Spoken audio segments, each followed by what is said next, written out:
Hello students, आज हम लोग जनरल ऑर्गेनिक केमिस्ट्री के लेक्चर 12 में एप्लीकेशन ऑफ इंडक्टिव इफेक्ट देखेंगे। इससे पिछले लेक्चर में हम लोगों ने इंडक्टिव इफेक्ट की डेफिनेशन देखी थी। प्लस आई और माइनस आई क्या होता है उन पर हम लोग ने डिस्कस किया था। प्लस आई और माइनस आई का ऑर्डर भी हम लोग ने लिखा था। इस लेक्चर में एप्लीकेशन ऑफ इंडक्टिव इफेक्ट में सबसे पहले हम लोग शुरुआत करेंगे स्टेबिलिटी ऑफ कार्बोकेटाइन। तो कार्बोकेटाइन की स्टेबिलिटी पर प्लस आई और माइनस आई यानी इंडक्टिव इफेक्ट का क्या फ़र्क पड़ता है उस पर हम लोग आज डिस्कस करेंगे इस लेक्चर में। तो सबसे पहले यहाँ पर हम आपको प्लस आई और माइनस आई की जो वहाँ पर ऑर्डर थी उस पर हम थोड़ा डिस्कस कर ले। सबसे पहले स्टेबिलिटी ऑफ कार्बोकेटाइन से पहले यहाँ पर हम एक और चीज़ देखने वाले हैं। जैसे लिखा मैंने आइसोटोप ऑफ हाइड्रोजन, ये पिछली बार हम लोग से डिस्कस हुआ था। ये प्लस आई एच डी और टी, तो all are showing plus I group. यहाँ आपको एक बार फिर से दिखा दें तो ये देखिए, जो प्लस आई की जो सीरीज थी उसमें CH2 minus NH minus O minus CO minus 3 degree alkyl, 2 degree alkyl और 1 डिग्री अल्काइल, फिर CT3 CD3 CH3 TDH। तो ये T यानी ट्राइटियम, ड्यूट्रियम और हाइड्रोजन ये ज़्यादा कैसे होता है, यानी कि इसकी प्लस आई पावर D से ज़्यादा होती, D की H से ज़्यादा होती। उसी पर हम थोड़ा सा पहले डिस्कस कर लेते हैं। एक बात यहाँ पर देखिएगा कि जो यहाँ आपके पास केमिकल है उस केमिकल में T, D और H इनकी मैंने जो बॉन्ड वाइब्रेशन है वो अलग अलग दिखाया है। मैंने बॉन्ड वाइब्रेशन जो है अलग है।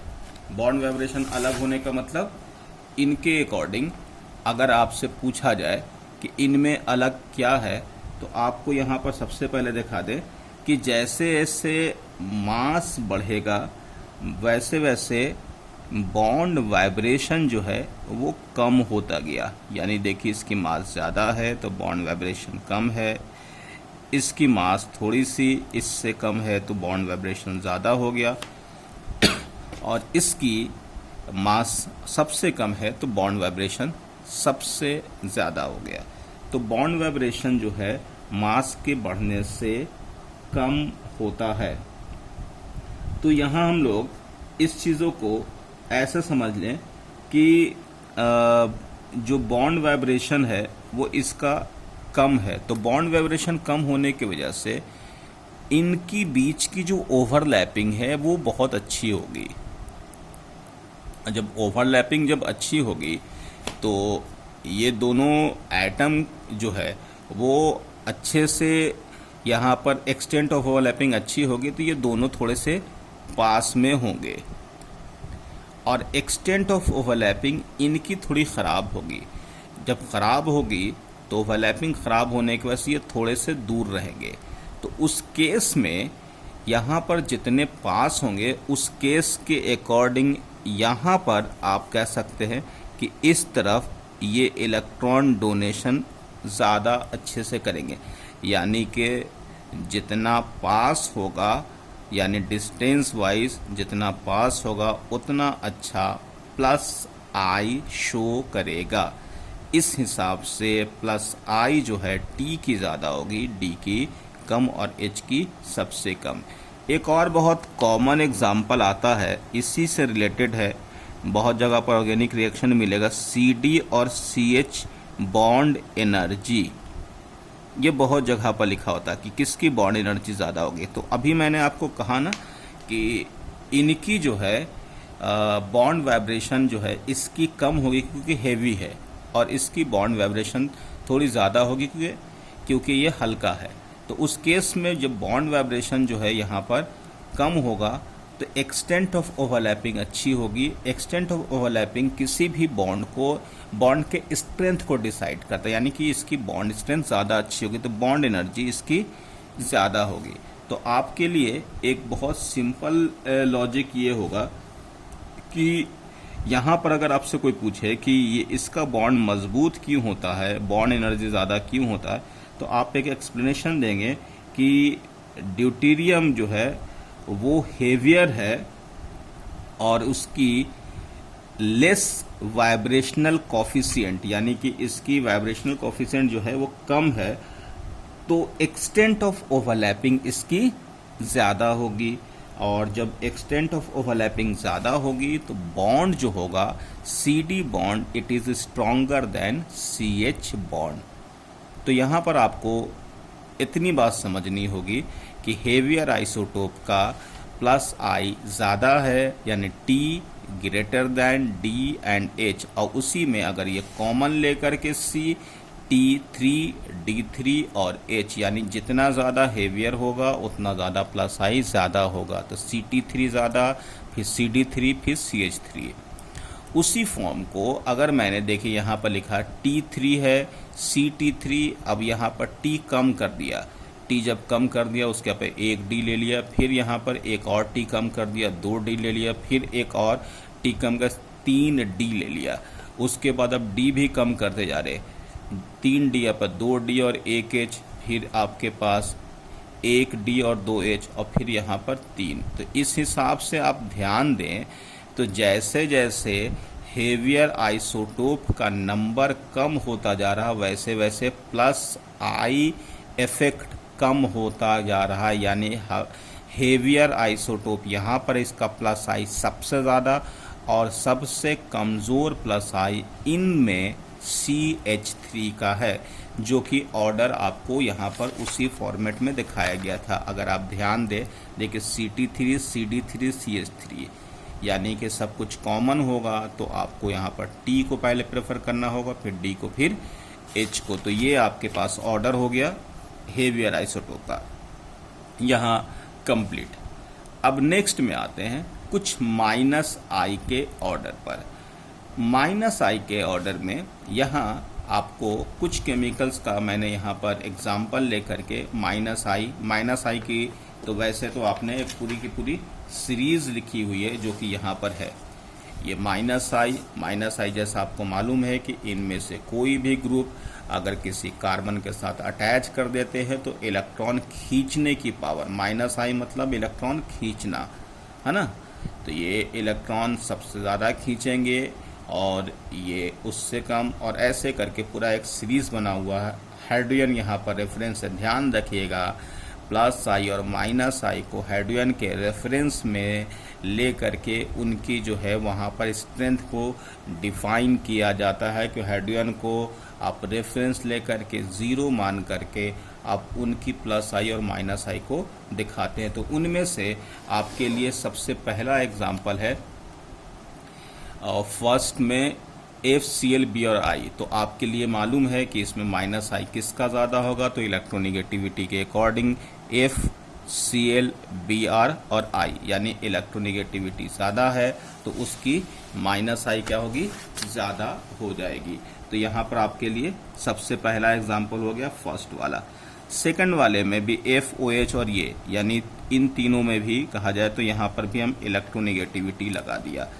थर्ड में NH3+ और NO2, आपको इन दोनों में माइनस I देखना है। तो हमने आपको इससे पहले भी दिखाया था कि अगर किसी केमिकल पर पॉजिटिव होगा तो उसका इफेक्ट माइनस I का होगा। और आप अगर ध्यान दें तो एक बार फिर से देखिएगा कि प्लस वाले जो ग्रुप होंगे उसकी माइनस I कैपेसिटी वो किसी भी न्यूट्रल से हमेशा ज़्यादा होगी। देख रहे हैं आप, यहाँ पर सबसे पहले शुरुआत जितने भी माइनस I की सीरीज बनाएगी सबसे पहले पॉजिटिव आ रहा, उसके बाद यहाँ से न्यूट्रल का यहाँ पर दौर शुरू हो गया। इसका मतलब है कि पॉजिटिव स्पीशीज़ हमेशा किसी भी न्यूट्रल स्पीशीज़ के रेस्पेक्ट में हमेशा ज़्यादा माइनस I शो करेगा।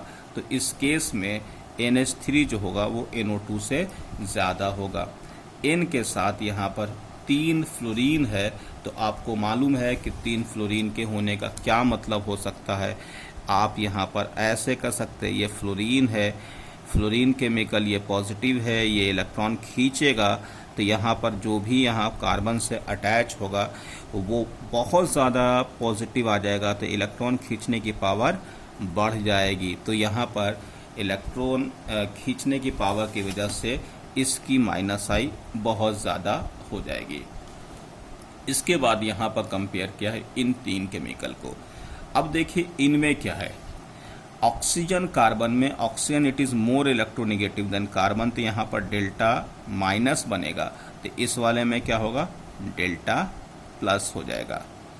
अब यहाँ पर भी nitrogen it is more electronegative than carbon, तो यहाँ पर हो जाएगा माइनस, तो यहाँ पर हो जाएगा प्लस। क्योंकि ये ज़्यादा इलेक्ट्रोनेगेटिव है तो ये वाला जो पॉजिटिव होगा वो बिग होगा, बड़ा पॉजिटिव, यानी कि ज़्यादा, और यहाँ पर इसके रिस्पेक्ट में ये हो जाएगा स्मॉल।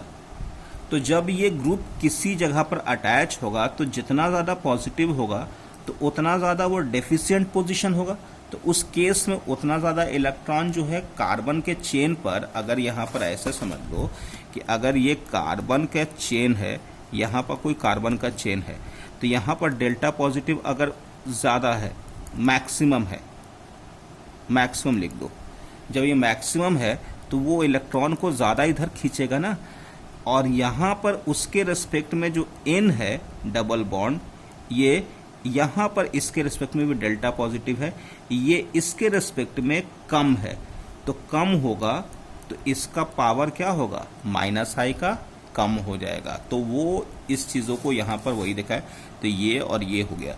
इनका इनसे कंपैरिजन नहीं होगा क्योंकि ये दोनों तो पोलार है, मोर पोलार यानी कि मोर पोलार हो गया, लेस पोलार हो गया, और इट इज नॉन पोलार, तो ये ऑर्डर ऐसा हो जाएगा -I का। नेक्स्ट एग्जांपल में आपके पास यहाँ पर एक और चीज़ देखिएगा। नेक्स्ट एग्जांपल जब आया तो ये हुआ फेनाइल रिंग, इसके बाद CH double bond, C triple bond. तो इसमें आप कैसे कंपेयर करेंगे, तो इसमें सबसे पहले C ट्रिपल बॉन्ड C, और ये हो गया आपके पास H। आपको मालूम है कि यहाँ पर ये वाले केमिकल sp हाइब्रिडाइज्ड है, और दूसरा जो डबल बॉन्ड होता है, डबल बॉन्ड वाले ये केमिकल क्या होते हैं, sp2। और बेंजीन केमिकल में भी अगर आपसे पूछा जाए तो ये सारे कार्बन कैसे हैं, sp2 है, ठीक है।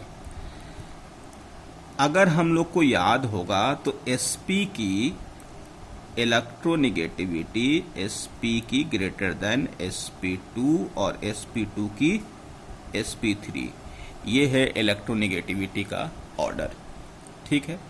तो सबसे पहले यहाँ पर अगर आपको देखा जाए कि -I ज़्यादा किसका होगा, अगर हम यहाँ पर 1, 2 और 3 ले ले तो सबसे ज़्यादा -I तो 3 वाले का हो जाएगा।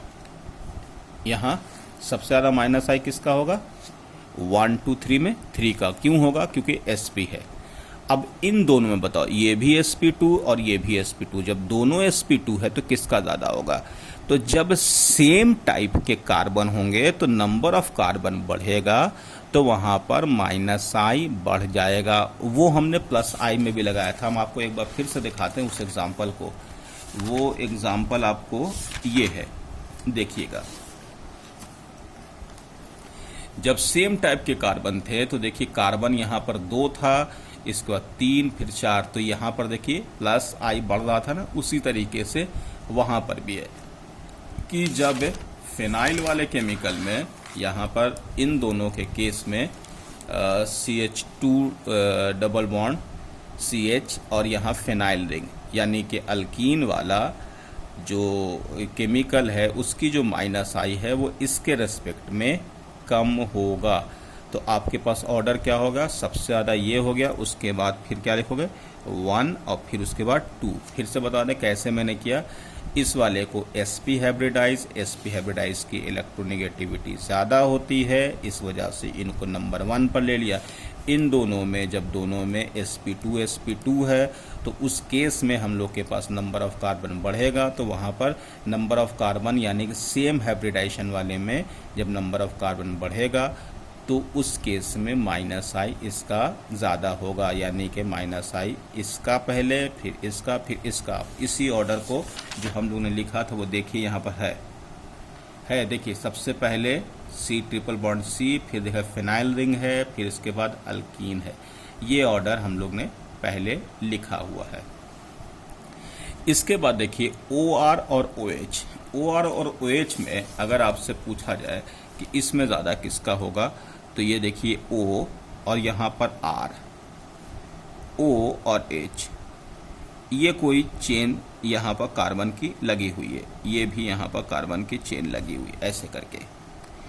ये क्या होता है? Electron donating group. जब इलेक्ट्रॉन डोनेटिंग ग्रुप होगा तो यहाँ पर क्या होगा कि थोड़ा बहुत माइनस चार्ज क्या होगा, बढ़ जाएगा। और यहाँ पर क्या है कि इसका रेफरेंस तो हम लोग ने हटा दिया, तो मेन क्या होगा यहाँ पर माइनस इसके रिस्पेक्ट में कम, क्योंकि यहाँ पर माइनस ज़्यादा है। जब माइनस ज़्यादा है तो ये थोड़ा कम डेफिशिएंट है, तो इस तरफ से इलेक्ट्रॉन क्या होगा, कम जाएगा, और यहाँ पर क्या होगा, ये इलेक्ट्रॉन ज़्यादा खींच लेगा। तो उस केस में क्या होगा, OH की OR के रिस्पेक्ट में माइनस आई ज़्यादा हो जाएगा, है ना, इलेक्ट्रॉन डोनेटिंग ग्रुप होगा। तो इस वाले केमिकल पर इलेक्ट्रॉन जो है दे देगा, तो ये डेफिशिएंट कम हुआ, तो कम डेफिशिएंट हुआ तो इधर से इलेक्ट्रॉन क्यों लेगा, वो ज़्यादा डेफिशिएंट तो ज़्यादा लेगा। लेकिन आपको यहाँ पर एक ऑर्डर फिर से दिखा दे कि इस केस में आप अगर ध्यान दें तो OR का माइनस आई OH से ज़्यादा है। ये बहुत इंपॉर्टेंट पॉइंट है, इसका बहुत ध्यान रखिएगा, क्योंकि इसके क्वेश्चंस मिलते हैं तो वहाँ पर मिस्टेक होता। OR की माइनस आई OH से ज़्यादा है, ना कि कम है, जबकि हम लोग प्लस आई लगा करके जो मैंने यहाँ पर लिखा कि OH का ज़्यादा होना चाहिए। अब इसको देखिए, इसमें ऐसा क्या है, तो इस केस को ऐसे समझिएगा, O और H, O और H में यहाँ पर बना देते हैं पोल, ये हो गया माइनस, ठीक है, डेल्टा माइनस डेल्टा प्लस पोल बन गया। O के साथ यहाँ पर ये कार्बन है, मान लेते चलो मिथाइल ले लिया, आप कोई और भी ग्रुप ले सकते हैं। इनके बीच में जो यहाँ पर पोल बना है कार्बन और ऑक्सीजन के बीच में, तो यहाँ पर भी पोल बनेगा, लेकिन ये वाला पोल जो है इनके रिस्पेक्ट में कम बनेगा। समझिएगा, यहाँ पर पोल जो है वो डेल्टा माइनस और डेल्टा प्लस यहाँ पर ज़्यादा अच्छा बना, यहाँ पर पोल कम बनेगा। कम बनेगा तो यहाँ पर छोटा, यानी कि यहाँ पर स्मॉल माइनस, समझिएगा ये, और ये बिग माइनस। बिग माइनस और स्मॉल माइनस का मतलब ये हुआ कि इस केस में यहाँ पर जो माइनस है वो थोड़ा इसके रिस्पेक्ट में ज़्यादा है। तो उस केस में जब यहाँ पर कार्बन से जब वो इलेक्ट्रॉन पुल करेगा, खींचेगा, तो ये वाला जो है कम खींचेगा और ये ज़्यादा खींचेगा। जब ज़्यादा खींचेगा तो ज़्यादा अच्छा माइनस आई हो जाएगा। तो इस हिसाब में आप अल्काइल ग्रुप का वहाँ पर इलेक्ट्रॉन डोनेटिंग मत लगाइएगा। पोल के थ्रू O और C के बीच में जो O के ऊपर जो चार्ज है वो इनके रिस्पेक्ट में थोड़ा कम माइनस है, इस वजह से इलेक्ट्रॉन खींचने के जो चांसेस हैं वो OH के रिस्पेक्ट में यहाँ पर ज़्यादा, यानी कि जब OR अगर किसी चेन से लगा होगा और यहाँ पर OH किसी चेन से लगा होगा तो इलेक्ट्रॉन खींचने की पावर इसकी ज़्यादा होगी और इसकी कम होगी, यानी मोर माइनस आई और लेस माइनस आई। तो ये बहुत ज़्यादा इम्पॉर्टेंट है, इसको ध्यान रखना होगा आपको कि इस वाले की जो माइनस आई है वो OR की क्या होगी, वो इससे ज़्यादा हो जाएगी। ठीक है, अब इसमें एक एग्जाम्पल और देखते हैं। वो एग्जाम्पल यहाँ पर देखिएगा, NR3 पॉजिटिव। अब इस वाले केस में R और R है और यहाँ पॉजिटिव हो गया। NH3, इसमें तो टेंशन ही नहीं है। इस वाले में क्या होगा, ये इलेक्ट्रॉन डोनेटिंग ग्रुप है। अगर यहाँ पर कोई कार्बन लगा हुआ है, यहाँ पर भी कोई कार्बन लगा हुआ है, तो ये पॉजिटिव चार्ज को घटा दिया है, पॉजिटिव चार्ज को घटा देगा तो यहाँ प्लस कम हो जाएगा, तो इलेक्ट्रॉन खींचने की पावर कम हो जाएगी, यानी इलेक्ट्रॉन ये कम खींचेगा और ये इलेक्ट्रॉन ज़्यादा खींचेगा कार्बन से। यानी कि ये Nr3 पॉजिटिव लगा हुआ है कार्बन के चेन से, तो ये इलेक्ट्रॉन जो है कम खींचेगा, और जब NH3 प्लस लगा हुआ कार्बन के चेन से तो ये इलेक्ट्रॉन क्या होगा, ज़्यादा खींचेगा। क्यों? क्योंकि आपने कहा कि ये प्लस आई है। लेकिन अगर आप फिर से ध्यान दें तो यहाँ पर ये केस फिर से ये बहुत ज़्यादा इम्पॉर्टेंट है। Nr3 पॉजिटिव की माइनस आई NH3 से ज़्यादा है। देखिएगा, आपको ऑर्डर फिर से हम दिखाते हैं जो हमने पहले डिस्कस किया था आपसे। देखिए, Nr3 पॉजिटिव को NH3 पॉजिटिव से पहले रख दिया गया है। ये बहुत इम्पॉर्टेंट पॉइंट है, क्योंकि इस वाले फॉर्म पर अगर आप देखें कि यहाँ पर 3 R लगने के बावजूद ये फिर से बहुत अच्छा इलेक्ट्रॉन खींचने वाला ग्रुप है, यानी इसकी माइनस आई बहुत पावरफुल है। कैसे? तो आप इसको समझते हैं।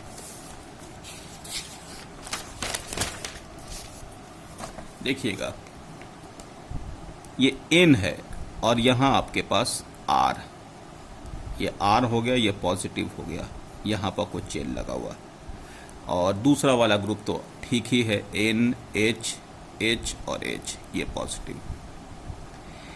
यहाँ पर क्या है कि ये वाले जो अल्काइल ग्रुप हैं, इस अल्काइल ग्रुप में यहाँ आपके पास ये वाला जो फॉर्मेट है, ये है स्टेरिक रिपल्शन, यानी कि स्टेरिक रिपल्शन है जो अल्काइल ग्रुप, यहाँ पर आपके पास 3 अल्काइल ग्रुप लगा हुआ है। तो स्टेरिक रिपल्शन होगा तो रिपल्शन की वजह से क्या होगा कि स्पेस बढ़ेगा, यानी कि ये दूर दूर जाएंगे। जब दूर दूर जाएंगे तो यहाँ पर स्पेस इंक्रीज होगा, मतलब कि बॉन्ड एंगल बढ़ जाएगा। पहली बात, जब बॉन्ड एंगल बढ़ेगा तो परसेंटेज S कैरेक्टर बढ़ेगा, और परसेंटेज S कैरेक्टर जब बढ़ेगा तो इलेक्ट्रोनेगेटिविटी बढ़ेगा। अगर आप थोड़ा भूल चुके हैं तो हम आपको इस वाले फॉर्मेट पर याद दिला दें। ये है आपके पास, ये ऐसा याद है ना, ये sp था और ये sp2 था और sp3 था। परसेंटेज S जो है यहाँ पर 50 था, यहाँ पर 33.3 था और यहाँ पर 25 था, और इसलिए इलेक्ट्रोनेगेटिविटी का जो ऑर्डर था वो C2H2 का ज़्यादा था, C2H4 का कम था, C2H6 का और कम था। तो आपने देखा कि परसेंटेज S, अच्छा हाँ, बॉन्ड एंगल में क्या है कि ट्रिपल बॉन्ड है तो ये तो लीनियर होता है, 180 होता है बॉन्ड एंगल। इसका बॉन्ड एंगल कितना 120 होता है और इसका कितना 109.28। तो हो गया ना। देखिए कि स्टेरिक रिपल्शन से बॉन्ड एंगल बढ़ा, बॉन्ड एंगल बढ़ने से क्या होगा, परसेंटेज S कैरेक्टर बढ़ेगा, क्योंकि sp का तो ज़्यादा ही होता है। और परसेंटेज S कैरेक्टर बढ़ने से क्या हुआ था, हम लोग ने देखा था कि इलेक्ट्रोनेगेटिविटी sp का ज़्यादा, यानी इलेक्ट्रोनेगेटिविटी का ऑर्डर sp, sp2 और sp3। तो उस केस में Nr3 पॉजिटिव का स्टेरिक रिपल्शन की वजह से यहाँ पर पॉजिटिव चार्ज कम नहीं हुआ है, बढ़ गया है बहुत ज़्यादा। और जब बढ़ने की वजह से ये कहीं कार्बन से अटैच होगा तो बहुत ज़्यादा इलेक्ट्रॉन अपनी तरफ खींचेगा। इनके रेस्पेक्ट में ज़्यादा इलेक्ट्रॉन खींचने वाला ग्रुप माना जाएगा, इसीलिए इसकी माइनस आई NH3 पॉजिटिव से ज़्यादा होगी।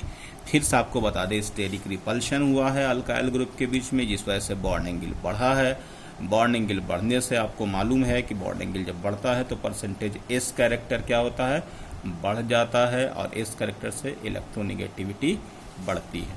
तो इसके बाद हम लोग यहाँ पर नेक्स्ट में लिखें एप्लीकेशन ऑफ इंडक्टिव इफेक्ट। तो सबसे पहले एप्लीकेशन ऑफ इंडक्टिव इफेक्ट में स्टेबिलिटी ऑफ कार्बोकेटाइन, कार्बोकेटाइन की स्टेबिलिटी। तो कार्बोकेटाइन के बारे में अभी एक ही बात आपको बोलेंगे, कार्बोकेटाइन इलेक्ट्रॉन डेफिशिएंट होता है, क्योंकि कार्बोकेटाइन 6 इलेक्ट्रॉन सिस्टम है, 2 4 6।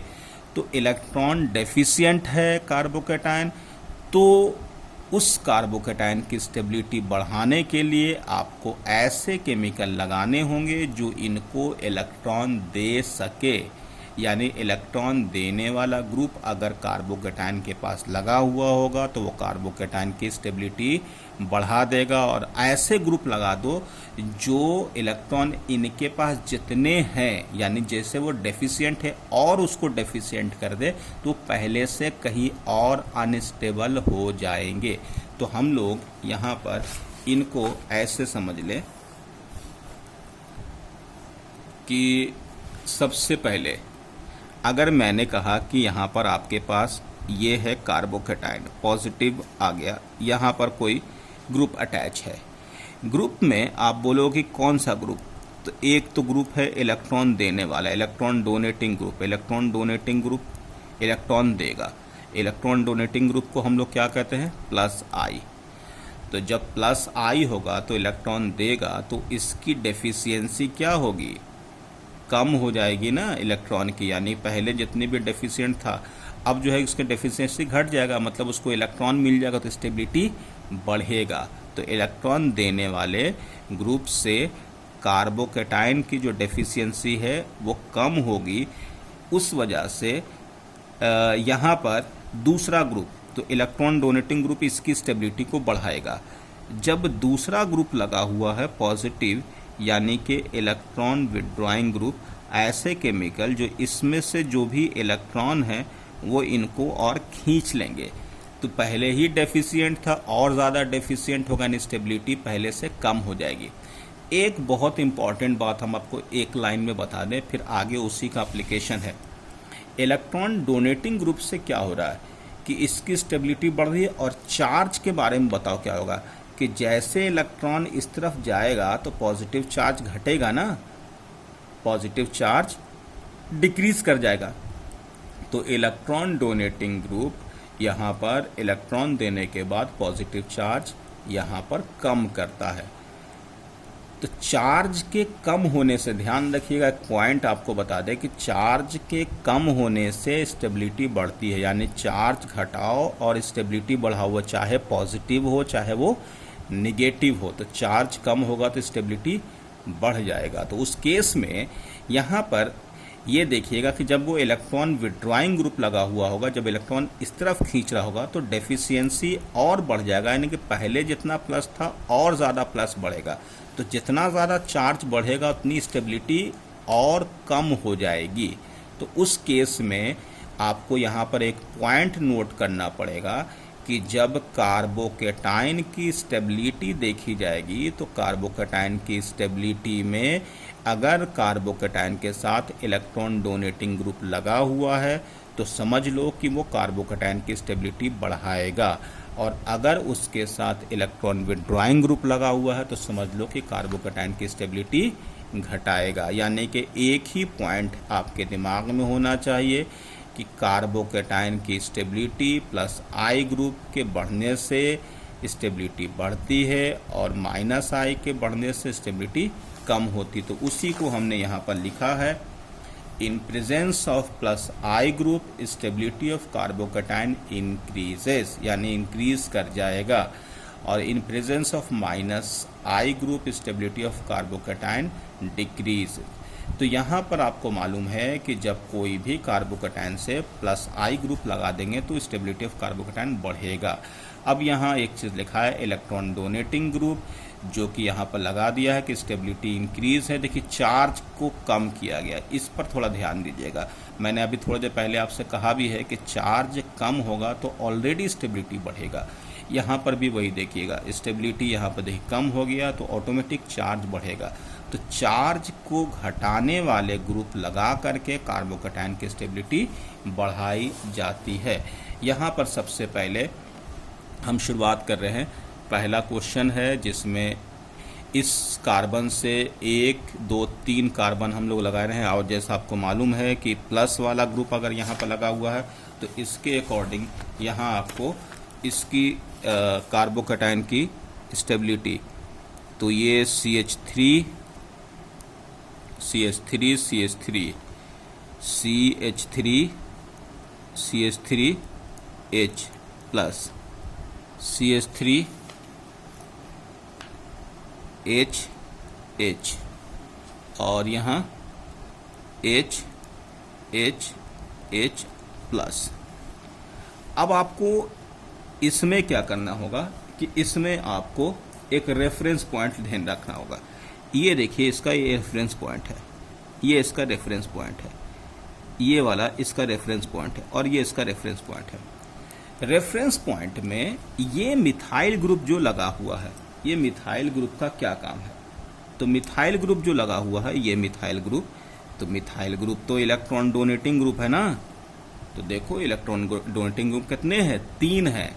और यहाँ पर इलेक्ट्रॉन डोनेटिंग ग्रुप कितने हैं? 2 है। यहाँ पे इलेक्ट्रॉन डोनेटिंग ग्रुप कितने हैं? 1 है। और यहाँ पे इलेक्ट्रॉन डोनेटिंग ग्रुप कितने हैं? 0 है। तो जितना ज़्यादा इलेक्ट्रॉन डोनेटिंग होगा उतना ज़्यादा कार्बोकैटायन की स्टेबिलिटी बढ़ेगी। मतलब क्या होगा? पॉजिटिव चार्ज कम होगा। तो उस केस में सबसे ज़्यादा स्टेबल ये, फिर ये, फिर ये और फिर ये। इसी को हम लोग यहाँ पर कहते हैं 3 डिग्री कार्बोकैटायन। 3 डिग्री का मतलब क्या है? इस कार्बन से 3 कार्बन लगा तो 3 डिग्री होता है। या इसी को हम लोग कहते हैं टर्शियरी कार्बोकैटायन। ठीक है। उसके बाद ये वाले केमिकल क्या होंगे? इस कार्बन से कितने कार्बन लगे? 1 1 2, तो ये होता है 2 डिग्री। ये 2 डिग्री होता है, या सेकेंडरी कार्बोकैटायन। और इस कार्बन से सिर्फ एक ही कार्बन है तो इसको कहते हैं 1 डिग्री कार्बोकैटायन। और ये है मिथाइल।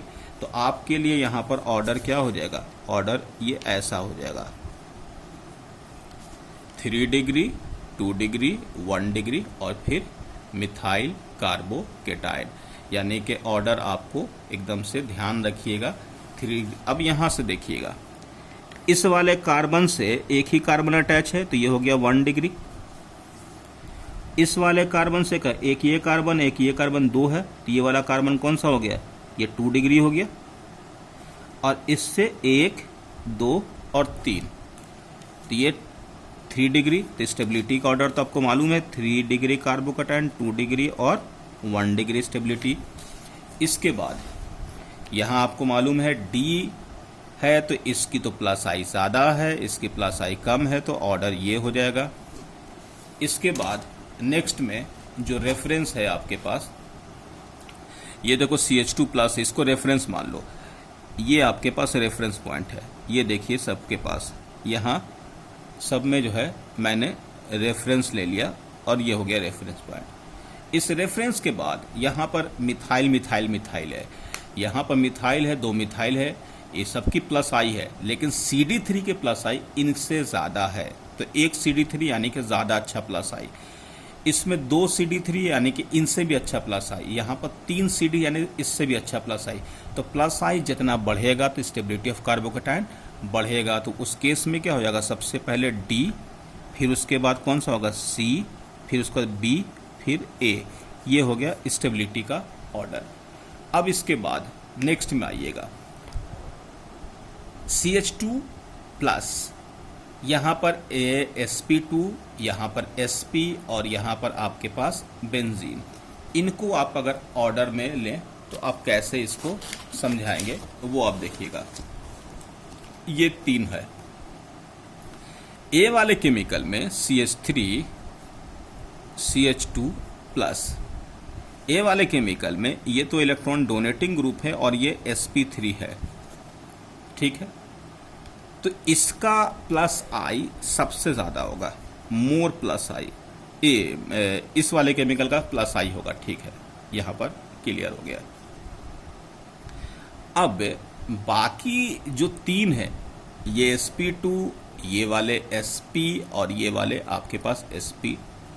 तो यहाँ पर इस वाले केमिकल के अकॉर्डिंग अगर आप यहाँ पर देखें कि C ट्रिपल बॉन्ड CH, ये वाला जो है वो sp है, तो इसकी जो माइनस आई है सबसे खराब होगी।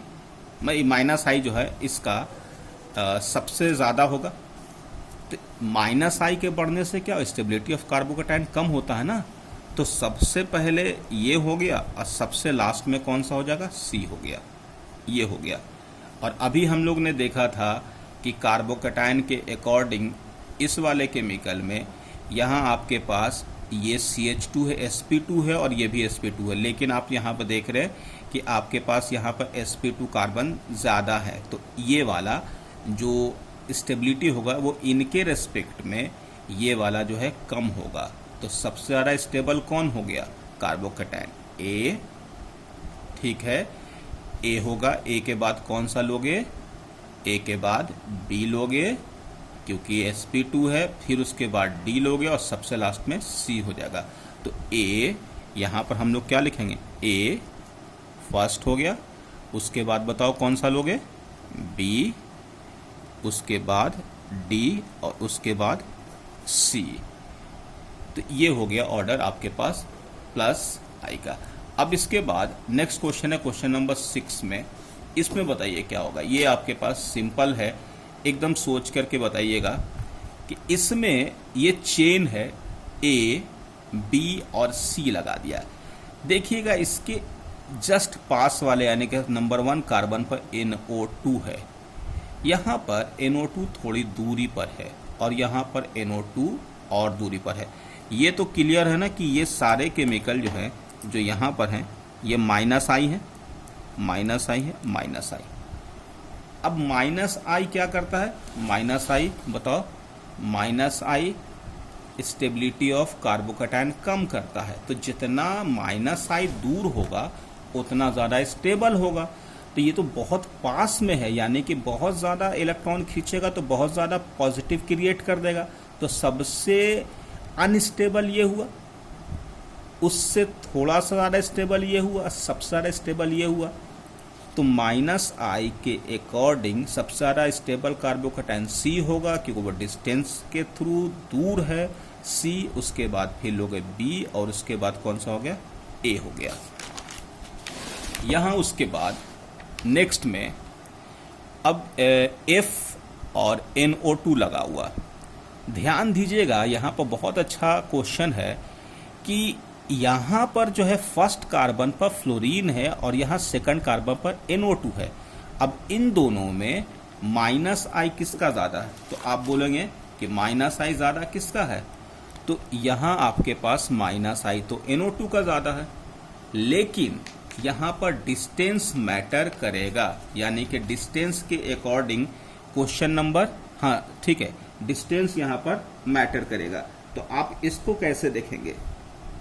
तो distance always dominates over inductive effect. ये पॉइंट ध्यान रखिएगा। जब भी अगर कोई रेफरेंस पॉइंट, यहाँ पर हम सिर्फ कार्बोकैटायन की बात नहीं करेंगे, आगे आपको और इस तरह का एग्जाम्पल है, कार्बोकैटायन हो, कार्बोनाइंस हो, एसिडिक नेचर हो, बेसिक नेचर हो, कुछ भी हो, अगर आपको रेफरेंस पॉइंट के नज़दीक कोई आपके पास ग्रुप लगा हुआ है, भले ही वो कमज़ोर हो लेकिन अगर वो पास में है, और दूसरा वो भले ही मजबूत हो वो थोड़ा दूर पर है, तो आपका इंडक्टिव का जो इफेक्ट है उसके ऊपर डिस्टेंस डोमिनेट करेगा। मतलब here distance dominates over inductive effect, मतलब इसका इफेक्ट इसके रेस्पेक्ट में ज़्यादा काम करेगा। तो आपके हिसाब से यहाँ पर कौन ज़्यादा इसको डिस्टेबलाइज कर रहा है? तो आप यहाँ पर बोलोगे कि F कर रहा है, क्योंकि F पास में है।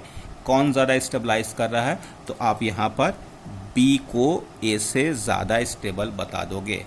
लेकिन जब यहाँ पर देखोगे दोनों सेम डिस्टेंस पर है, तो डिस्टेंस सेम में तो कोई टेंशन ही नहीं है। जितने भी इफेक्ट वहाँ पर दिखाए हैं, जो सीरीज है वो सेम के लिए, सेम डिस्टेंस के लिए, तो सेम डिस्टेंस में NO2 और फ्लोरीन में कौन ज़्यादा होगा?